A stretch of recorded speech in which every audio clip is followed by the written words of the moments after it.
Atin pong pag-usapan ay itong isang malaking karangalan sa bansa at sa mga Pilipino. Ay ito pong ginagawang FIBA Basketball World Cup. Nagpapatunay lang na kaya na ng mga Pilipino.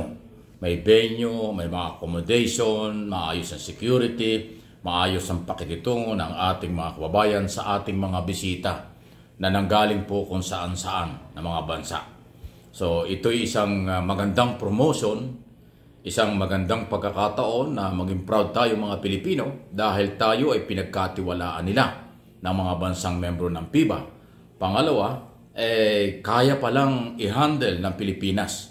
Sa opening pa lang, marami hong taong nagpunta at maraming mga mamamayang nagbigay talaga ng panahon. Nagpapakita na mahal nila ang basketball. Malakas ang basketball sa Pilipinas at maganda po yan. Isang magandang balita sa international community or sa ating mga kabataan, hindi lang Pilipino kundi sa buong mundo dahil ang sports ay isa sa isang magandang business at sports sa mundo.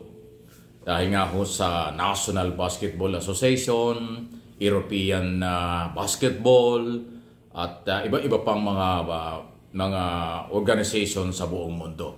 Kung dito sa atin, meron tayong PBL, merong amateur at iba pa.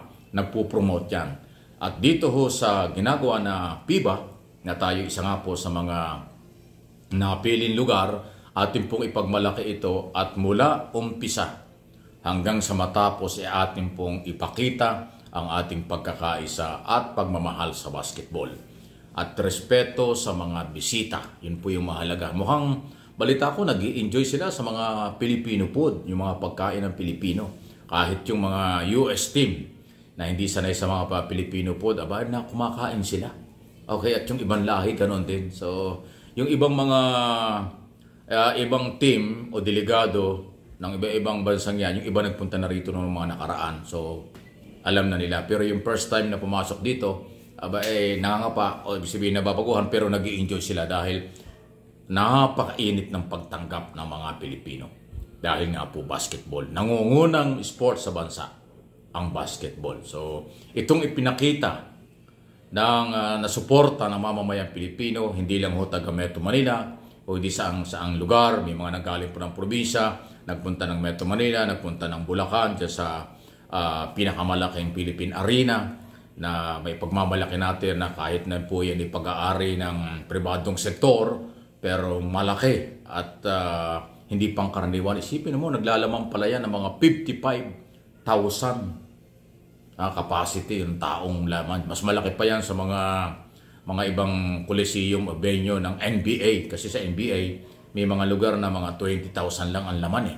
O di wala pang kalahati. Tayo merong ganyan na 55,000. So, grabe. So, congratulations din sa ating mga sports official, government and pribadong sektor na magandang coordination, security, immigration, ang management ng NLEX at lahat na hong may kaugnayan sa transportation dahil sa maganda po yung inyong ugnayan. Pati na rin ang mga accommodation, yung Hotel Owners Association, yung mga restaurant kinakainan, mga pinapasyalan at balita ko ay nag-enjoy at happy talaga ang mga delegadong yan sa kanilang accommodation. So ayun po yun, napakalakas at magandang promotion. Ito yung pagkakataon dito po sa aking paniniwala sa MA Pinoy TV sa YouTube and Facebook page. Ito yung ipakita natin na tayo nagkakaisa. Kung ang tingin ng ibang lahi tayo ay underdeveloped na bansa, isang maliit na bansa, third world country lang, ang tingin nila ay parang wala tayo. Pero ngayon, pag nandito sila, nakikita nila, iba kaysa iba. Yun. Yung bang ang tingin nila ay maliit, pero pag nandito na sila, magugulat sila, hindi pala. O kung maliit man, pero ibang klaseng tumanggap ng bisita ang mga Pilipino. Yan ang kulturang Pinoy. Ang sarap ibalita, ang sarap ipagmalaki, di ba? Kayo, proud ba kayo na tayo dinadayo ng mga bansang kung saan nanggaling? Amerika, Europe at kung saan pa? Okay, by the way, hindi lang naman ho dito ginagawa ang FIBA sa sa Manila, meron din ho sa Japan. Saan pa ba? Meron pang ibang mga lugar. Pero tayo, kasama tayo. Yun yung maganda rin, yung isama tayo, magtiwala sila, nagtiwala sila at pinaghandaan at nakayanan sa opening pa lang, panalo tayo, di ba? Okay yun.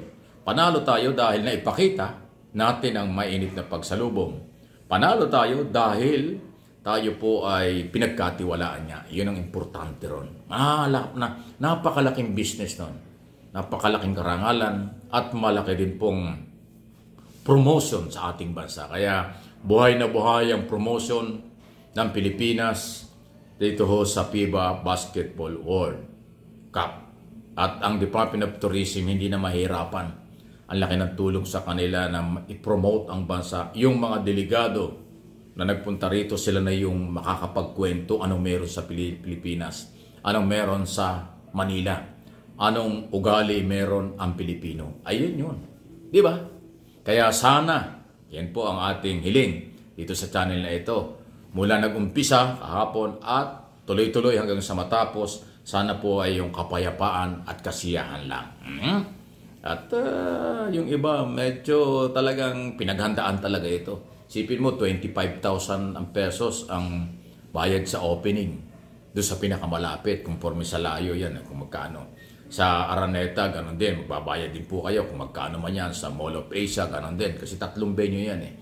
At palagay ko, kung yung Philippine Arena dyan sa Bulacan ay dinumog ng mga tao taga Metro Manila at karatig lalawigan, o yung iba nga galing pa yata ng Mindanao, Visayas, nagpunta rito, nagbakasyon para manood, ay di lalo na yung Cubao City o Araneta City, Quezon City, at yung Mall of Asia sa Parañaque, mas madaling puntahan. Ayan. Kaya okay na okay. Isa pang magandang ginawa ng gobyerno, kasi yung LRT2 ay government ang may control dyan. Libre yung pamasahe ng mga may ID ng FIBA. Ibig sabihin yung mga coordinator, empleyado, o ano ba hong kanilang participation sa paghahanda sa FIBA at sila po may mga ID, yun lang papakita nila. Libre sa opening kahapon. Ayun yung matindi. Di ba? So, nakikita nyo yung malalim na ugnayan, malalim na coordination. Sana laging ganun. Sana all. Di ba? Dahil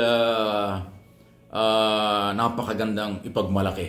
Kayo mga overseas Filipino workers, kayo mga Pilipino sa abroad na nanonood din, nag-abang din, pwede rin yung ikwento sa inyong amo, sa inyong mga kaibigan dyan na successful yung opening at magpapatuloy ito, enjoy ang mga Pilipino, enjoy din ang mga delegado.